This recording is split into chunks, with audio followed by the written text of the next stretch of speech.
Don't let anyone look down on you because you are young. But set an example for the believers. Don't let anyone look down on you because you are young. But set an example for the believers. Let's speech in light, in love, in faith and in purity. In speech in light, in love, in faith and in purity. 1 Timothy 4:12.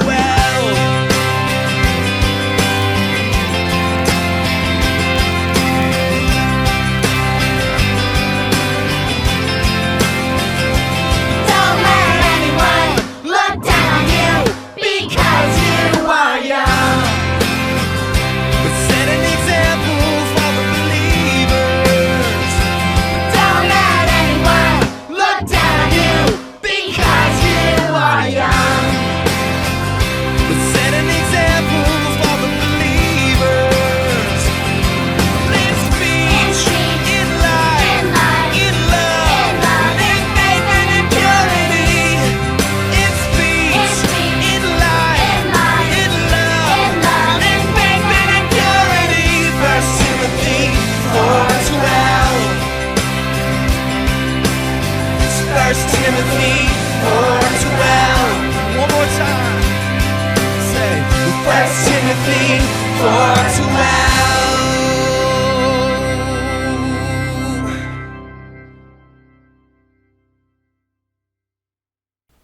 Hi everyone, welcome to Covenant Kids Corner. It's going to be great to spend some time with you. I have missed you all so much. I miss our high fives and our fist bumps and our hugs. But until we can see each other in person, we're going to get to spend Tuesday evenings together. So, I have a question for you. Have you seen this picture around the children's ministry area? It would be in the opening exercises room or my office. There are several of them. All right. Now it's kind of old and it's faded and it's actually kind of broken in some spots. And on the back, you can see it's been taped a bunch of times, but it's actually been around for 12 years upstairs. But I don't know if any of you have noticed it.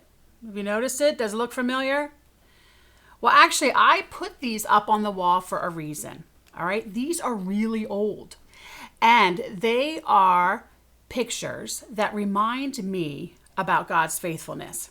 So when I am having a great day, I can walk past and I see those pictures and it really reminds me of God's faithfulness. And then there are times I am not having a great day. Things are not going my way. I am not happy. But I have to tell you, they are great reminders to me when I see these about God's faithfulness. Now you're probably asking, Mrs. Freer, what on earth does this picture of a squirrel have to do with anything about God's faithfulness? Well, I'll tell you.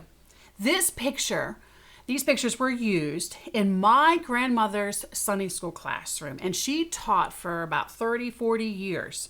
All right, so you can imagine if this was my grandmother's in her classroom, they're actually pretty old. All right, so I think about God's faithfulness because I think, wow, my grandma and grandpa taught Sunday school and the children's ministry for 30 to 40 years.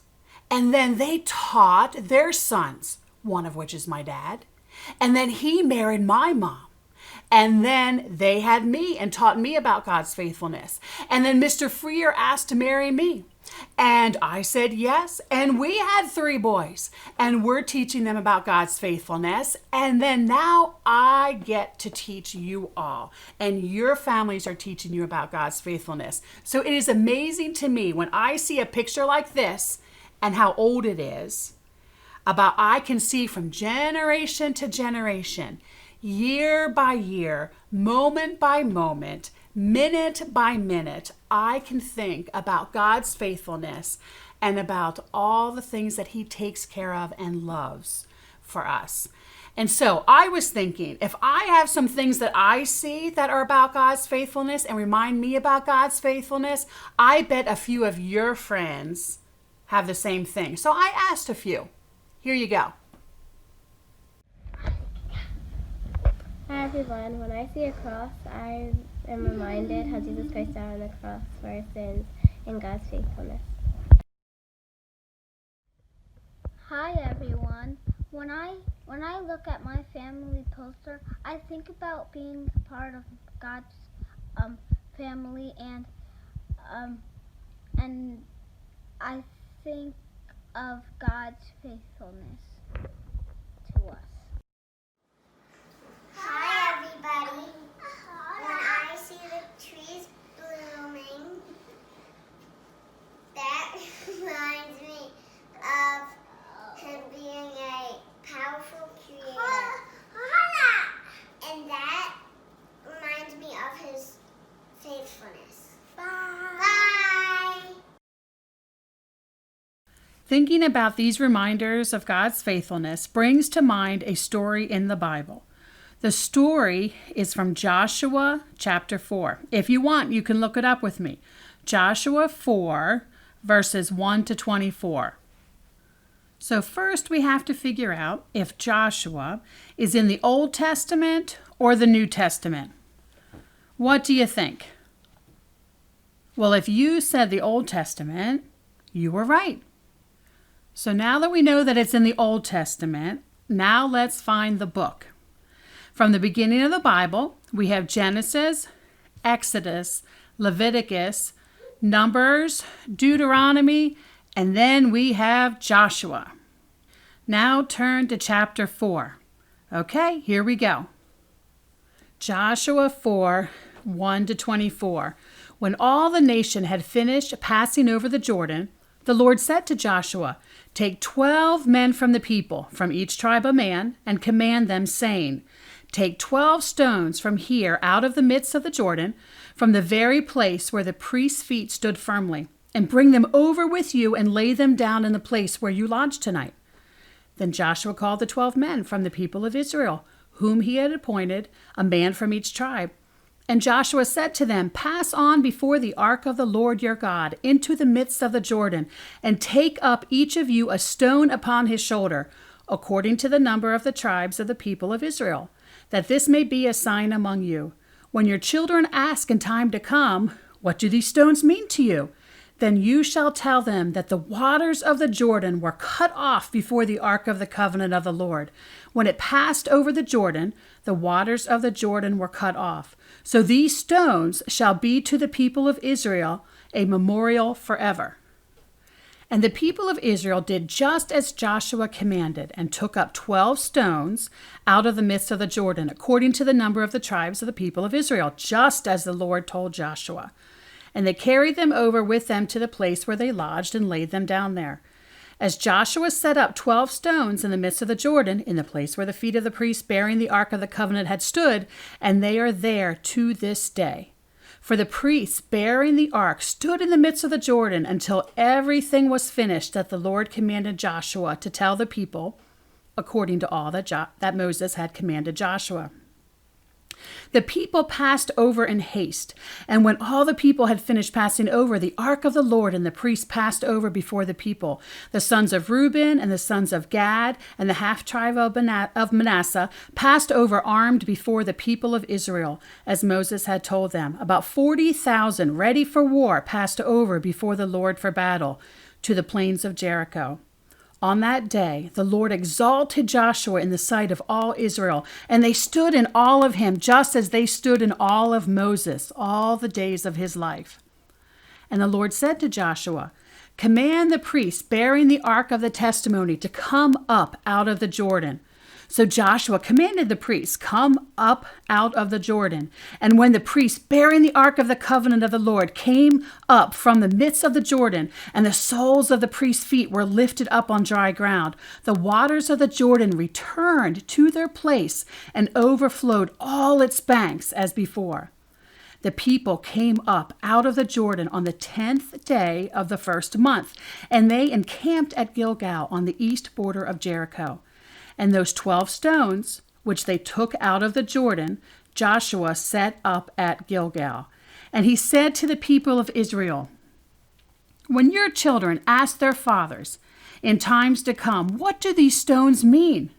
then you shall let your children know, Israel passed over this Jordan on dry ground. For the Lord your God dried up the waters of the Jordan for you until you passed over, as the Lord your God did to the Red Sea, which he dried up for us until we passed over, so that all the peoples of the earth may know that the hand of the Lord is mighty, that you may fear the Lord your God forever.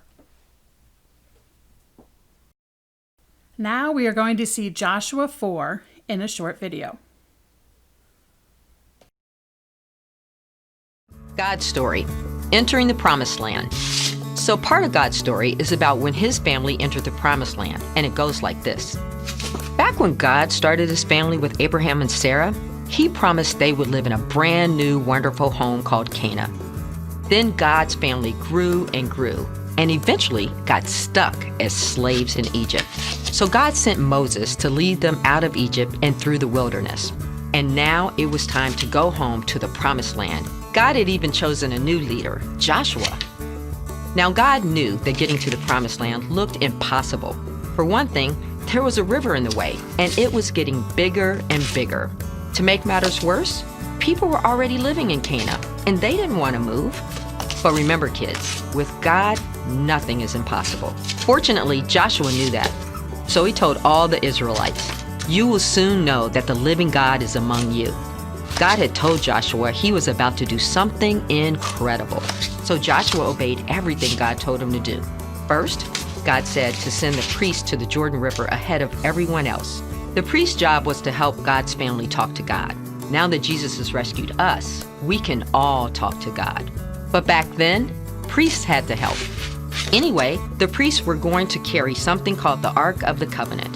It was where God's family kept special things God had given them, like the 10 Commandments, a jar of manna, and the staff Moses' brother carried. It was a reminder that God was with them. They had been chosen by God, and he would take care of them. Well, Joshua told the priests to carry it to the water's edge, then step right into the Jordan River, even though it was flooded. God said that once they stepped into the Jordan River, he would stack the water up on both sides. And he reminded them that he could do that, because after all, he is in control of the whole earth. It probably felt really scary to step into a flooded river, but they trusted God, so they obeyed. And guess what? Once their feet were wet, the water stacked up on both sides, just like God promised. A dry path formed, and the whole nation of Israel crossed the Jordan River. Best of all, everyone saw how powerful God was. In fact, other nations would hear about what happened and see how powerful God was too. Instead of attacking the Israelites for crossing into their land, they would hide in their cities. But for now, the people were thankful to be in the promised land and believed that God could help them not only cross the river, but eventually move into their home. God didn't want his family to forget that either.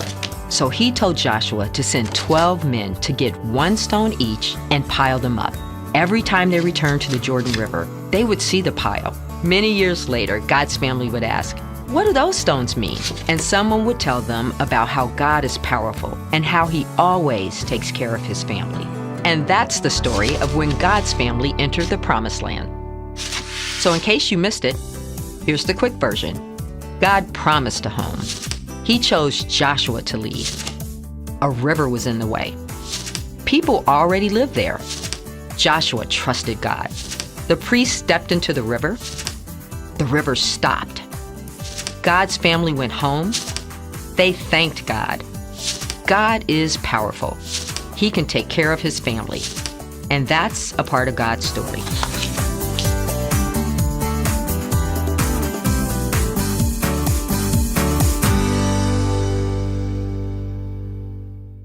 So just like the story in the Bible about them setting up stones as reminders of God's faithfulness, we can do that at home. Just like Amelia sees God's faithfulness when she sees the cross, or Ronan when he sees God's faithfulness when he sees a picture of his family, or Ibby when she sees the trees outside and thinks about how powerful God is and about how mighty the Creator is. She thinks about God's faithfulness. So let's try this at home. So as a family, why don't you get together and go find some Mega Blocks or some Legos, or you might go outside and get a few stones and find a place around your house. Maybe it's the kitchen table, or it is near your toys, or it's outside, and you're going to stack up these stones together, and each member of the family, just like every tribe of Israel, is going to say something that you are thankful about God's faithfulness in the last few weeks. Okay, you can do this. All right, and what will be neat is that over the next few weeks that you're together, you can look at those stones and think about God's faithfulness in the last couple weeks and about what he's doing. All right, when you're doing this, you can send me a picture, or you could also send me a video of you guys doing it, and I'll include it in the video for next week. All right, so work on that together and see how it goes. So before we go, I've got 3 things I wanted to tell you. All right. Usually during Easter or Christmas, you guys put together a devotional bag to take home, or I give your parents one. And I have one for this coming season for Easter. So if you would like to work on this at home, just send me an email. But here's the book. Something's About to Happen in Jerusalem. 21 Days of Family Devotions Celebrating the Resurrection. So if you would like to get this book, all right, just email and I'll put it in the mail for you. Also, I need some encouragement cards from you guys. I have a packet that's going to go out tomorrow to someone in the church, but I need some more made. If you all could make a card or several cards with great pictures, instead of saying dear so-and-so, you could just write dear friend or dear neighbor and get those to me. I will pack those together and send them out to our friends who need some encouragement. And then third, there's another project that I need you to work on that will be in that email that I have sent out to your parents. So kids, I need you to ask your parents about the 3 things that are in the email that I have sent to your parents and follow up with me on that, okay? I know I can count on you. Okay, so until next week when I see you guys, all right? I love you all. Bye-bye.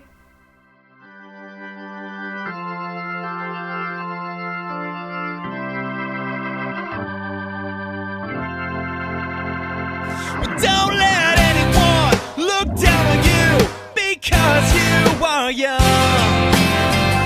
But set an example for the believers. Don't let anyone look down on you because you are young. But set an example for the believers.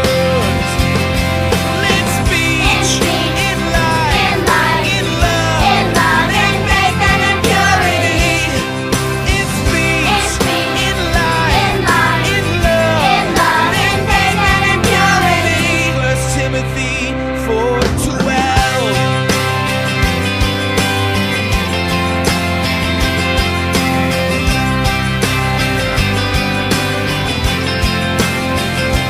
Don't let anyone look down on you because you are young. But set an example for the believers. Don't let anyone look down on you because you are young. But set an example for the believers. Let's be in light, in love, in faith and in purity. In speech, in light, in love, in faith and in purity. 1 Timothy 4:12.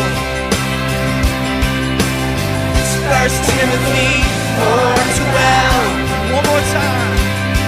Say 1 Timothy 4:12.